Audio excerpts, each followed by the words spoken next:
Hello friends, मेरे YouTube channel में आप सभी का स्वागत है। आज हम पढ़ाने जा रहे हैं एनसीईआरटी नोट्स है, ठीक है ना, जो कि सारे एग्जाम यूपीएससी से लेके स्टेट पीसीएस वनडे एग्जाम जहाँ भी एनसीईआरटी की बुक्स लगती है वो सारी चीज़ें इंपॉर्टेंट है, ठीक है ना। आपको अगर ये हैंड रिटन नोट्स है, आप इसको पढ़ लोगे तो आपको एनसीईआरटी बुक्स पढ़ने की जरूरत नहीं पड़ेगी। देखिए एनसीईआरटी बुक्स में क्या है, कहानियाँ दी गई हैं, ठीक है ना, और इसमें हमने मेन पॉइंट्स लिखा है, ठीक है ना। तो देखिए ये हमारा चैप्टर नंबर 3 है। यहाँ पे बताया गया है हमारी बदलती पृथ्वी, ठीक है ना। क्या है हमारी बदलती पृथ्वी? हमारी बदलती पृथ्वी को क्या कहते हैं इंग्लिश में? आवर चेंजिंग अर्थ, ठीक है ना, आवर चेंजिंग अर्थ। देखिए यहाँ पे स्थल मंडल की बात की गई है। तो स्थल मंडल किसे कहते हैं? पृथ्वी का ठोस बाहरी भाग होता है। जो पृथ्वी का ठोस बाहरी भाग अर्थात क्रस्ट की बात हो रही है उसे हम क्या कहेंगे? स्थल मंडल कहते हैं, ठीक है ना। अब स्थल मंडल जो है वो अनेक प्लेटों में विभाजित होती है। क्या हो रहा है? अनेक प्लेटों में विभाजित होती है, जिन्हें हम क्या कह रहे हैं? स्थल मंडलीय प्लेट कहते हैं, ठीक है। स्थल मंडलीय प्लेट क्या करती है? तो स्थल मंडलीय प्लेट हमेशा धीमी गति से चारों तरफ घूमती रहती है, ठीक है। वो इतने धीरे, मतलब इतना धीरे चलती है, इतना धीरे घूमती को प्रत्येक वर्ष केवल कुछ मिलीमीटर के लगभग घूमती है, ठीक है ना। देखिए ऐसा पृथ्वी के अंदर क्यों हो रहा है? तो स्थल मंडलीय प्लेट आपसे पूछा जाए क्यों घूम रहा है तो आपको एक पता होना चाहिए, ये चीजें हो रही है मैग्मा में, ठीक है ना। ऐसा पृथ्वी के अंदर पिघले हुए मैग्मा में होने वाले गति के कारण होता है, ठीक है ना। तो मैग्मा क्या है? तो ज्वालामुखी उद्गार से लावा निकलते हैं ना, तो अगर वही जो लावा पृथ्वी के अंदर पाया जाता है उसी लावा को हम मैग्मा नाम देते हैं, जो पृथ्वी के अंदर पाया जाता है, ठीक है ना। तो ऐसा पृथ्वी के अंदर पिघले हुए मैग्मा में होने वाले गति के कारण होता है। मैग्मा कैसे गति करता है? मैग्मा जो है वृत्तीय गति में घूमता है, ठीक है ना। मैग्मा वृत्तीय गति में घूमता रहता है, ठीक है। यहाँ तक चीजें क्लियर है। अब देखिए पृथ्वी के गति के संदर्भ में क्या है? पृथ्वी के गति के संदर्भ में स्थल मंडलीय प्लेटों में गति के कारण पृथ्वी की सतह पर परिवर्तन होता रहता है, ठीक है। पृथ्वी की गति को उन बलों के आधार पर विभाजित किया गया है जिनके कारण ये गतियां उत्पन्न होती हैं, ठीक है ना। बताया जा रहा है कि स्थल मंडलीय प्लेट जो है वो गति के कारण क्या हो रहा है? पृथ्वी की सतह पर परिवर्तन हो रहा है, ठीक है ना।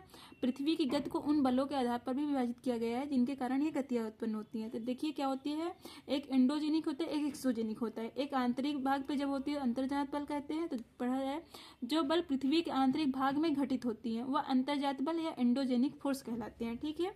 जो बल पृथ्वी की सतह पर उत्पन्न होते हैं उन्हें बहिर्जात बल या एक्सोजेनिक फोर्स कहते हैं। मतलब अंदर की तरफ घटित होंगे तो उसे अंतर्जात बल एंडोजेनिक फोर्स कहेंगे।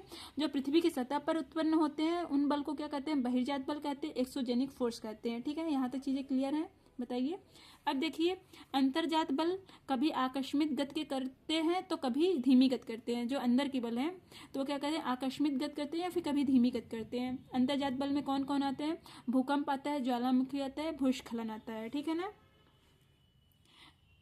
जैसी आकस्मिक गति के कारण पृथ्वी की सतह पर अत्यधिक हानि भी होती है, ठीक है ना। ये जैसे भूकंप, ज्वालामुखी, भूस्खलन से क्या होता है कि ये अचानक घटती हैं और पृथ्वी की सतह पर अत्यधिक हानि होता है, ठीक है ना। यहाँ तक चीजें क्लियर है।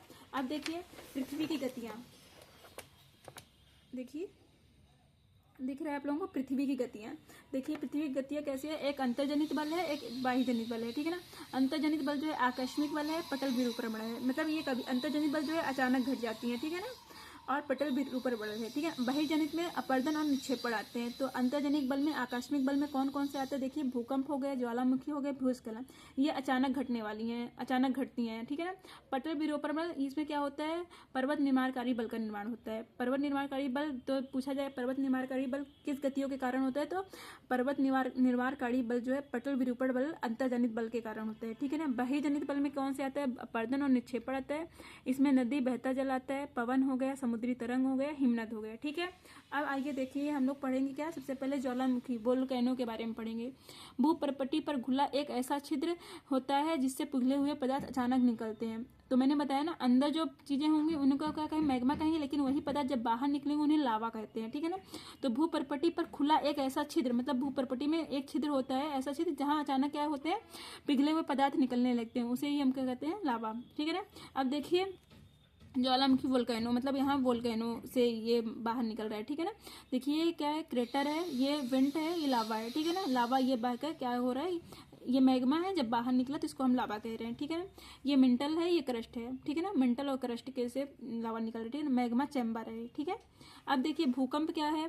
तो स्थल मंडलीय प्लेटों के गति के हाँ दिख रहा है आप लोगों को। स्थल मंडलीय प्लेटों के गति करने पर पृथ्वी की सतह पर कंपन होता है।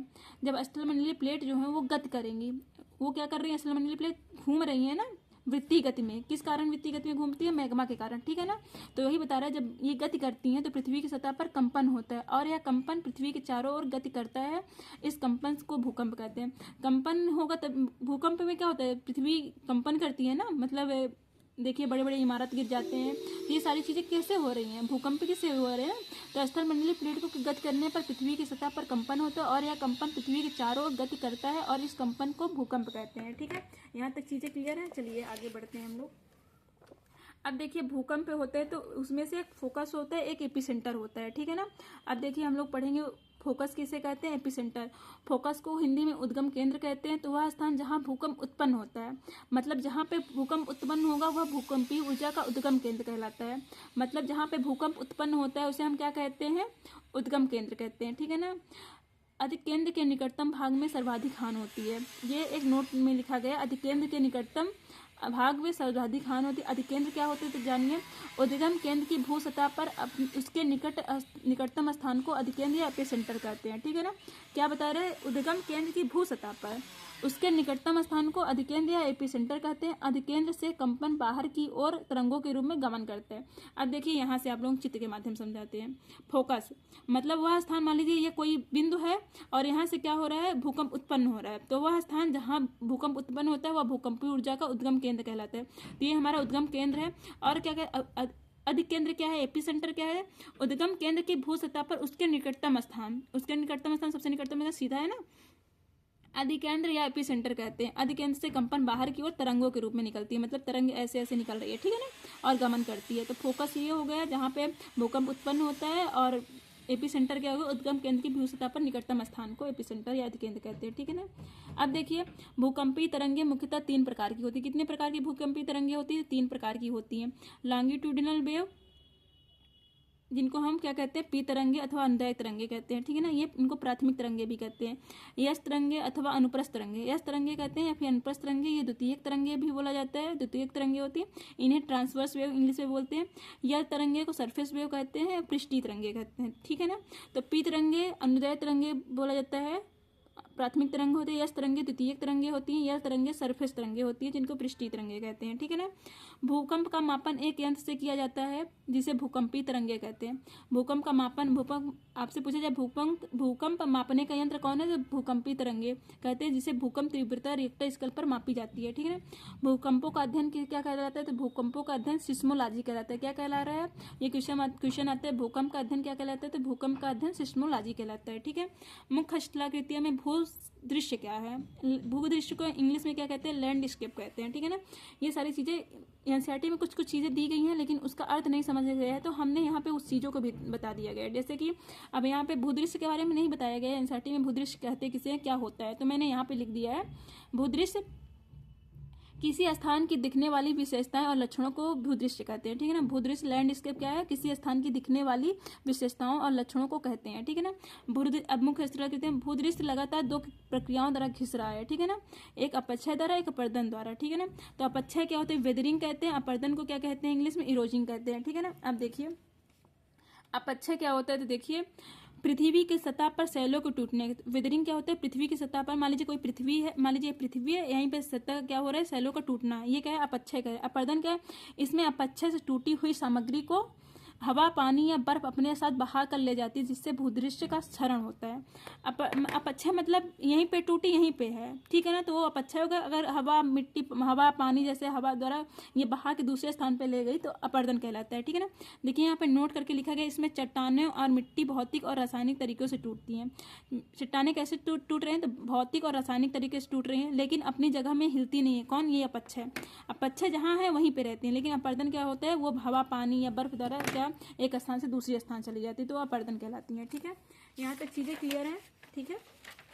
अब देखिए क्या है हमारा विषय, निक्षेपण। निक्षेपण क्या होता है? तो देखिए क्या होता है, वायु द्वारा अपर्दित, वायु जल अपर्दित पदार्थ को एक स्थान से दूसरे स्थान पर ले जाते हैं, जहां उन्हें उसे निक्षेपित करते हैं, निक्षेपण कहलाते हैं।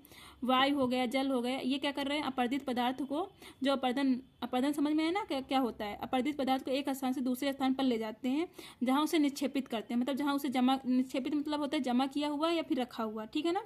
सॉरी दिख नहीं रहा था आप लोगों को, अब दिखा। निक्षेपण क्या है? वायु जल अपरदित पदार्थ को एक स्थान से दूसरे स्थान पर ले जाते हैं, जहां उसे निक्षेपित मतलब तो जमा किया हुआ या रखा हुआ, उसे निक्षेपण कहलाते हैं, ठीक है ना। अपर्दन एवं निक्षेपण, अपर्दन एवं निक्षेपण की ये प्रक्रम पृथ्वी के धरातल पर विभिन्न स्थलाकृतियों का निर्माण करते हैं, ठीक है ना, नोट करके लिख लीजिएगा। अपर्दन और निक्षेपण की ये प्रक्रम पृथ्वी के धरातल पर विभिन्न स्थलाकृतियों का निर्माण करते हैं, ठीक है। अब देखिए, मतलब स्थलाकृतियाँ बनती हैं, जब जमा होंगे तो बहुत सारी, जैसे पर्वत बन जाएंगे, पहाड़ बनने जाएंगे, ये सारी चीज़ें क्या है, ये स्थलाकृतियाँ, आकृतियाँ हैं, ठीक है ना। नदी के कार्य, अब देखिए नदी जलप्रपात, देखिए नदी के जल से दृश्य भूमि का अपर्दन होता है। नदी के जल से दृश्य भूमि का मतलब जो देखने वाली भूमि, उसका अपर्दन होता है। जब नदी किसी खड़े ढाल वाले स्थान से अत्यधिक कठोर शैल या खड़े ढाल चट्टानों में गिरती है तो यह नदी जलप्रपात बनाती है। जलप्रपात कैसे, देखिए जलप्रपात ऐसे दिखता है, ये क्या है, नदी का जल है और ये खड़े ढाल वाले स्थान से क्या हो रहा है, गिर रही है, ठीक है ना। तो ये कहाँ पे, अत्यधिक कठोर शैल में, तो ये क्या है, एक जलप्रपात बन रहा है, इसी को जलप्रपात कहते हैं। काफ़ी मतलब ऊंचाई से गिरती है, ठीक है ना, दिख रहा है, ये वाटरफॉल है, ठीक है, इंग्लिश में बोलते हैं। देखिए प्रपाती घाटी, खड़ी ढलान वाली घाटी, ये सारी चीज़ें यहाँ पे लिखी गई है। अब देखिए विसर्प पे क्या होता है, जब नदी मैदानों में प्रवेश करती है तो वह मोड़दार मार्ग पर बहने लगती है, जिसे विसर्प कहते हैं, ठीक है ना। देखिए क्या होता है, जब नदी जो है मैदानी भाग, पहले कहाँ बह रही थी, मान लीजिए बहते बहते वो मैदानी भाग, जानते हैं ना मैदानी भाग क्या होती है, मैदान मतलब कि एक तरह से समतल एरिया में आ जाए तो क्या होता है, जब नदी मैदानों में प्रवेश करती हैं तो वो मोड़दार मार्ग पर बहने लगती हैं, जिसे विसर्प कहते हैं, ठीक है ना। अभी दिखाऊंगी विसर्प क्या होता है, ठीक है। देखिए तटबंध, तो तटबंध को क्या कहते हैं इंग्लिश में, लीव्स, ठीक है ना। कभी कभी नदी अपने तटों से बाहर रहने लगती है, जिससे निकटवर्ती क्षेत्रों में बाढ़ आ जाती है। नदी के उत्पत्ति या उठे भाग को तटबंध कहते हैं, ठीक है ना। क्या होता है, कभी कभी नदी अपने तटों से बाहर बहने लगती है, क्या हो, उनका तट जो है उससे बाहर बहने लगती है, जिससे निकटवर्ती जो क्षेत्र है, एरिया है, वहाँ पे बाढ़ आ जाती है। नदी की उत्पत्ति में मतलब उठे हुए भाग को तटबंध कहते हैं, ठीक है ना। चाप झील क्या है, विसर्प लूप नदी से कट जाते हैं, विसर्प लूप जो है वो नदी से कट जाते हैं और एक अलग झील बनाते हैं, जिसे चाप झील कहते हैं, ठीक है ना। अब देखिए सबसे पहले विसर्प या नदी का घुमावदार मार्ग, मियांडर क्या है, तो देखिए क्या है, जब नदी क्या हो रही है, मैदानी भाग में प्रवेश कर लगती है, मोड़दार मार्ग बनाती है, इसे ही क्या कर रहे हैं, विसर्प। तो ये ऐसे ऐसे आई मैदानी भाग में प्रवेश कर रही है, ठीक है ना। और तटबंध क्या है, तो ये क्या कहते हैं, तट से बाहर मतलब बहने लगते हैं और उठे हुए भाग को ही क्या कहते हैं, तटबंध कहते हैं, ठीक है ना।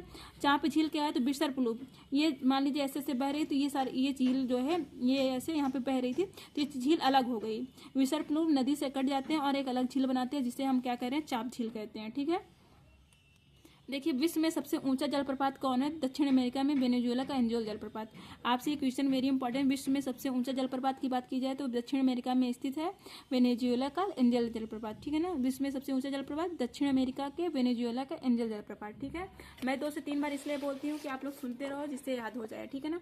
अब देखिए नियाग्रा जलप्रपात, कनाडा संयुक्त राज्य अमेरिका के बीच में नियाग्रा जलप्रपात पाया जाता है। विक्टोरिया जलप्रपात जाम्बिया एवं जिम्बाब्वे के बीच में पाया जाता है। ये सारे क्वेश्चन आए हुए क्वेश्चन है, ठीक है ना। पीसीएस में हो गया, स्टेट पीसीएस हो गया, आईएएस हो गया, तो कथन मतलब एक तरह से 1 2 2 3 या फिर ऐसे क्वेश्चन आते हैं। तो नियाग्रा जलप्रपात कहाँ पे, कनाडा और संयुक्त राज्य अमेरिका के बीच में।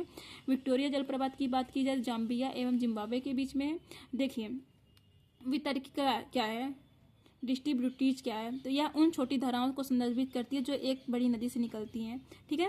मान लीजिए बड़ी नदी है और इससे क्या है बहुत सारी निकल रही हैं, तो यही क्या है, वितर्किका है, मतलब यह उन छोटी धाराओं को संदर्भित कर जो एक बड़ी नदी से निकलती हैं, ठीक है ना, ये वितर्किका है।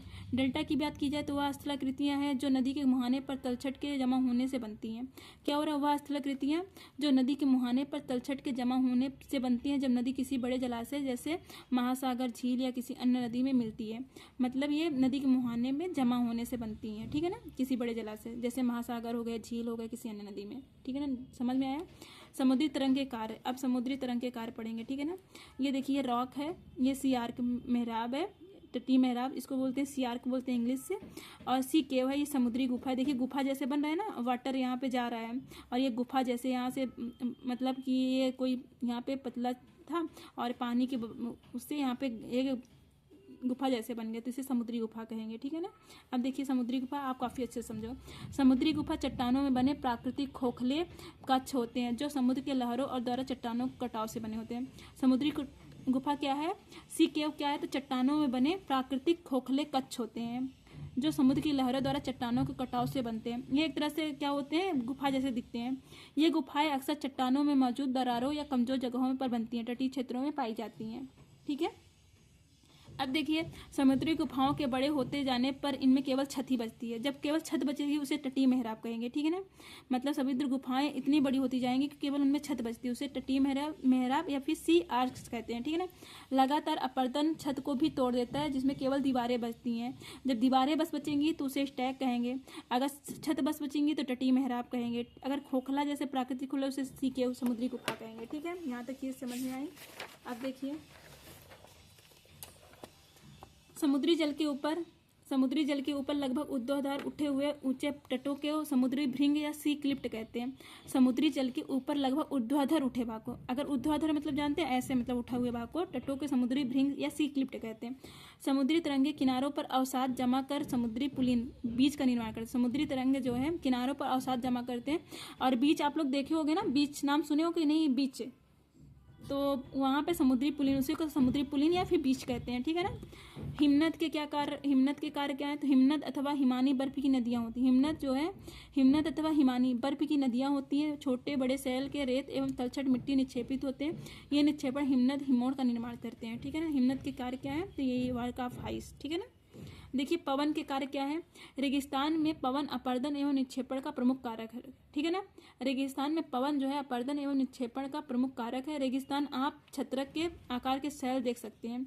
रेगिस्तान में बताया गया छत्रक मतलब छाती के आकार का सैल देख सकते हैं, जिन्हें हम क्या कहते हैं, छत्रक सैल कहते हैं। ठीक है, अब देखिए, पवन चलने से रेत को एक स्थान से दूसरे स्थान पर पहुंचाती है। पवन जब चलती है, मतलब हवा चलती है, तो क्या हो रहा है, रेत जैसे यहाँ है, ये उड़ के यहाँ पहुंच जाएगी। तो ये क्या बता रहा है, एक स्थान से दूसरे स्थान पर पहुंचाती है। जब पवन का बहाव रुकता है तो यह रेत गिरकर छोटी पहाड़ी बनाती है। जब पवन रुकता है तो यह रेत गिरकर क्या छोटी पहाड़ी बनाती है। इनको बालू टिब्बा कहते हैं। क्या कहते हैं, बालू टिब्बा कहते हैं। तो बालू टिब्बा किसे कहते हैं, समझ में आया ना, बालू टिब्बा किसे कहते हैं। जब ये बालू कण विस्तृत क्षेत्र में निक्षेपित हो जाती है तो इन्हें लोयस कहते हैं। अगर देखिए विस्तृत क्षेत्र में निक्षेपित हो जाए तो उन्हें लोयस कहते हैं। ठीक है ना, जब ये बालू के कण विस्तृत क्षेत्र में निक्षेपित हो जाते हैं तो लोयस कहते हैं। जब ये छोटी पहाड़ी का रूप ले देते हैं तो इन्हें बालू टिब्बा कहते हैं। चीन में विशाल लोयस निक्षेप पाए जाते हैं। तो अगर विशाल लोयस निक्षेप कहाँ पाए जाते हैं, तो चीन में पाए जाते हैं। ठीक है ना, तो ये हमारा चैप्टर नंबर 3 ख़त्म हो गया। ठीक है ना, ये हैंड रिटन नोट्स है। अगर आपको ये मेरी नोट्स से अगर अच्छी लग रही हो तो प्लीज़ आप लोग लाइक करिएगा, शेयर करिएगा और सब्सक्राइब करिएगा हमारे चैनल को। ठीक है, अगर अच्छी लगे तो प्लीज़ आप लोग कमेंट करके बताइएगा नेक्स्ट पार्ट डाला जाए या ना डाला जाए। इसको पढ़ने के बाद आप लोगों को एनसीईआरटी की बुक नहीं पढ़नी पड़ेगी, इसमें सारे इंपॉर्टेंट फैक्ट दिए गए हैं। ठीक है ना, मैंने अपने हाथ से बनाया है। अगर आपको अच्छी लगे तो प्लीज़ बाय बाय, मिलते हैं नेक्स्ट क्लास में।